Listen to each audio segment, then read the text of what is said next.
اقبال نے کہا تھا حب دولت تلف می سازت زکات، زکات حب دولت کو زائل کرتی ہے، جب اللہ کی راہ میں لٹاؤ گے تو اس سے کم بھی نہیں ہوگا۔ میرے حضور نے 3 چیزیں قسم کر کے کہی، حضرت ابو کبشہ الانماری رضی اللہ تعالیٰ عنہ سے مروی ہے، میرے حضور نے ارشاد فرمایا اگر کوئی شخص کسی کو معاف کر دیتا ہے تو اس کی عزت کم نہیں ہوگی، میں محمد اللہ کی قسم اٹھاتا ہوں۔ دوسری بات میرے حضور نے فرمائی کہ جو شخص مانگنے لگ جاتا ہے، سوال کا دروازہ کھول لیتا ہے، اللہ اس کے لیے محتاجی کا دروازہ کھول لیتا ہے، اس کی کبھی کمی پوری نہیں ہوتی۔ اور تیسری بات میرے حضور نے قسم کر کے کہی ما نقص مال عبد من صدقہ، کہا میں اللہ کی قسم اٹھا کے کہتا ہوں کہ صدقے سے مال کم نہیں ہوتا، صدقے سے مال گھٹتا نہیں ہے۔ تو ایک تو مال بھی نہیں گھٹے گا، یہ ضمانت کس کی ہے؟ میری نہیں ہے، یہ رسول اللہ کی ضمانت ہے۔ ایک تو مال بھی کم نہیں ہوگا، اور دوسرا یہ ہے کہ حب دولت ختم ہوگی۔ حب دولت تلف می سازت زکات، یہ ماہ سیام آ رہا ہے تو زکات سے حب دولت کو کم کیجئے، بلکہ صدقات دیجئے، نفلی صدقات کیجئے، غرباء کی مدد کیجئے، مساکین کی مدد کیجئے، اپنے غریب محتاج رشتہ داروں پہ غور کیجئے، ان کی مدد کیجئے، اپنی ہمسائی میں دیکھیے، پردے سے مدد کیجئے، ان کی عزت نفس بھی مجروح نہ ہو۔ یہ جو نمائش لگا کے 10 اخباروں میں چھپوا کے لوگوں کی مدد کرتے ہیں، اس سے گریز کیجئے۔ کبھی سوچیں کہ اگر آج کسی کی بیٹی لائن میں کھڑی ہے تو کل اگر یہ مرحلہ میری بیٹی کے لیے آ جائے تو پھر میرا مزاج کیا ہوگا۔ تو عزت نفس کا خیال رکھیے، لوگوں کی غربت کا تماشا نہ اڑائیے، اور لوگوں کی جو ہے وہ محتاجی کو اپنی تسکین کا ذریعہ نہ بنائیے۔ یہ تو اللہ نے تمہیں دیا اور انہیں نہیں دیا، اور وہ آزمائش کی گھڑی میں کھڑے ہیں، تم ان کے ساتھ کھڑے ہو جاؤ۔ تو لوگوں کی مدد کیجیے، دکھیوں کے کام آئیے، مساجد کی جو ہے وہ تعمیر کیجیے، مدارس دینیا کے ساتھ وابستہ رہیے، اور لوگوں کی فلاح کے لیے، بہتری کے لیے کام کیجیے۔ اللہ نے آپ کو دیا ہے، یہ مال یہاں رہ جانا ہے۔ میرے حضور نے فرمایا ابن آدم کہتا ہے میرا مال میرا مال، اس کا مال وہ ہے جو اس نے کھایا یا پہنا اور پرانا کر دیا یا آگے بھیج دیا، باقی اس کا نہیں ہے، وہ وارثوں کا ہے۔ مرتے ہی ورثہ بن جائے گا، مرتے ہی ترکہ بن جائے گا۔ کفن بھی میلا نہیں ہونے دیں گے کہ بعض اولادیں تو بانٹ لیتی۔ اللہ اکبر، وہ گھر جو ان کے لیے بنایا تھا ایک رات بھی تجھے اس گھر میں رکھنے کے لیے تیار نہیں ہوں گے۔ آج تیرا نام چھن گیا، آج کوئی یہ نہیں کہتا کہ پیچھے امام کے اور حاضر اس چودھری صاحب کے، حاضر اس میت کے۔ آج تو ڈیڈ باڈی بن گیا، آج تو میت بن گیا۔ آج خان صاحب، ملک صاحب، چودھری صاحب، پیر صاحب، مفتی صاحب، تیرے سارے ٹائٹل چھین لیے گئے۔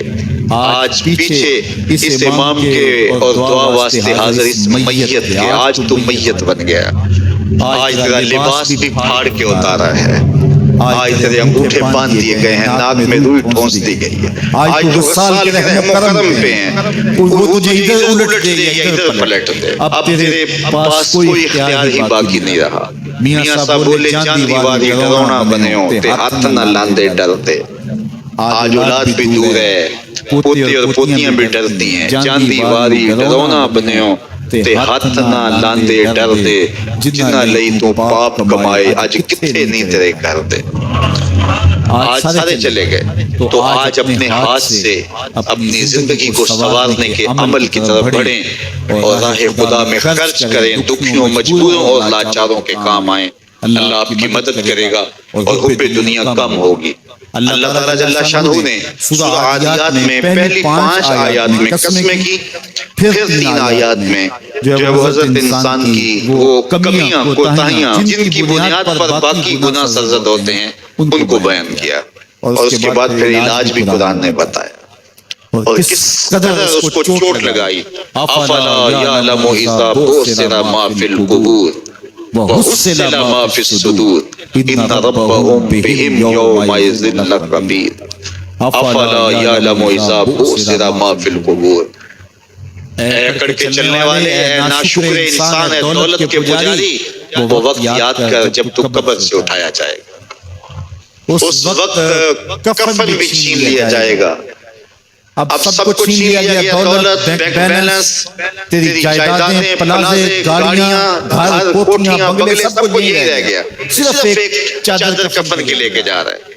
لیکن جب قبر سے اٹھایا جائے گا یہ کفن کی چادر بھی رہ جائے گی، برہنہ اٹھایا جائے گا۔ اللہ اکبر۔ نہ پاؤں میں جوتے، نہ سر پہ پگڑی، نہ بدن پہ کپڑا، برہنہ اٹھایا جائے گا۔ سیدہ عائشہ رضی اللہ تعالیٰ عنہ نے سنا تو کانپنے لگی، عرض کی حضور قبر سے برہنہ اٹھائے جائیں گے تو ایک دوسرے سے حیا نہیں آئے گی؟ فرمایا عائشہ معاملہ اس سے بھی آگے ہے، کسی کو ہوش ہوگی تو حیا آئے گی، ہوش اڑے ہوئے ہوں گے، خوف قیامت طاری ہوگا، قبروں سے یوں لوگ اٹھائے جائیں گے۔ افلا یعلم اذا بوسر ما فی القبور۔ اب بوسرہ کا جو مفہوم ہے، جو ترجمہ اور معنی ہے وہ تو رہے، بوسرہ کا جو صوتی آہنگ ہے، جب بولتے ہوئے جھٹکا لگتا ہے تو قبروں سے اٹھتے ہوئے لوگوں کی کیفیت معلوم کرنے کے لیے بوسرہ کا صوتی آہنگ ہی کافی ہے۔ افلا یعلم اذا بوسر ما فی القبور وحصل ما فی الصدور۔ حصل کے اوپر جو تشریح ہے، یہ معنی کو کتنی خوبصورتی کے ساتھ ایک مجسم پیکر میں سامنے لا رہی ہے۔ اللہ فرماتا پھر وہ وقت آئے گا جو سینے میں ہوگا وہ تشت ازبام ہو جائے گا۔ آج آپ مجھے نیک سمجھتے ہیں، میں آپ کو اچھا سمجھتا ہوں، لیکن میرے سینے کے اندر کیا چل رہا ہے یہ آپ کو نہیں پتا۔ یہ میں تقریر چہک چہک کے کر رہا ہوں، اس کے پیچھے کیا ہے؟ میں آپ کے دل اپنی جانب موڑنا چاہتا ہوں، آپ کی جیبیں خالی کرنا چاہتا ہوں، یا میں آپ کے سامنے پاک اور ستھرا اور بڑا جو ہے وہ نیکوکار بننا چاہتا ہوں، یا میرا مقصد رضا الہی ہے؟ یہ مجھے پتہ ہے، آپ کو نہیں پتہ۔ آپ کہاں ہیں، کہاں کھڑے ہیں، میں آپ کو اچھا سمجھتا ہوں، لیکن آپ کو پتہ ہے کہ ہم کہاں کھڑے ہیں۔ لیکن قیامت کے دن یہ ساری چیزیں سامنے آ جائیں۔ وَحُصِّلَ مَا فِي الصُّدُورِ، اور سورہ الطارق میں فرمایا یوم تبلی السرائر فما لہ من قوۃ ولا ناصر۔ اس دن سارے راز کھول دیے جائیں گے اور کوئی طاقت نہیں ہوگی جو ان رازوں کو کھلنے سے روک سکے گا۔ آج طاقتور کی بات نہیں کھلتی اور کمزور کی بات اچھال دی جاتی ہے، لیکن وہ وقت آنے والا ہے یوم تبلی السرائر فما لہ من قوۃ ولا ناصر۔ نہ زور کے بل پہ، نہ سر کے بل پہ، نہ کسی اور بل پہ کسی کام کو روکا جا سکے گا۔ ہر شے تشت ازبام ہو جائے گی۔ وہ کتنا سخت دن ہوگا۔ اے داور حشر میرا نامہ اعمال نہ بوجھ، اس میں کئی پردہ نشینوں کے بھی نام آتے ہیں، تو وہ کتنا سخت دن ہوگا۔ وَحُصِّلَ مَا فِي الصُّدُورِ إِنَّ رَبَّهُمْ بِهِمْ يَوْمَئِذٍ لَخَبِيرٌ۔ بے شک ان کا رب اس دن ان سے خوب باخبر ہوگا۔ وہ آج بھی باخبر ہے، لیکن آج کئیوں کو یقین نہیں کہ وہ باخبر ہے، لیکن اس دن سب کو یقین ہو جائے گا کہ میرا رب اس سے باخبر ہے۔ جب پرانی تصویریں چلنا شروع ہو جائیں گی، جب ساری ویڈیو سامنے آ جائے گی، زندگی میں جو کیا، تنہائی میں اعلانیہ خفیہ، جہاں جہاں جو کیا، داد عیش دی، سب کچھ تشت ازبام ہوگا۔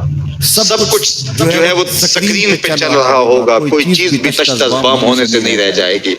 تو پھر بندہ کہے گا اوہ یہ تو سب میرے مالک کو پتا تھا، لوگوں کی نظر سے چھپ سکا، رب کی نگاہوں سے تو نہیں چھپ سکا۔ اس کی نگاہوں سے کون چھپ سکتا ہے؟ یہ یقین آج اپنی روح میں اتار لو، اچھی طرح سے جذب کر لو۔ گناہوں سے بچنے کا اکثیر نسخہ ہے یہ یقین کہ میرا رب مجھے دیکھ رہا ہے۔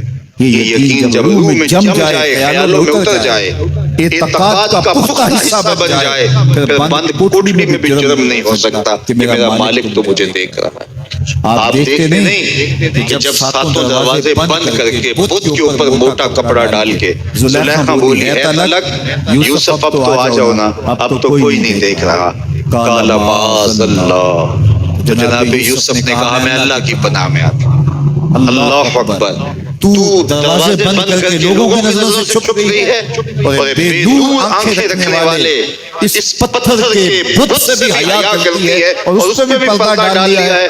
جب تو جھوٹے خدا سے حیا کرتی ہے، میں سچے خدا سے حیا کیوں نہ کروں؟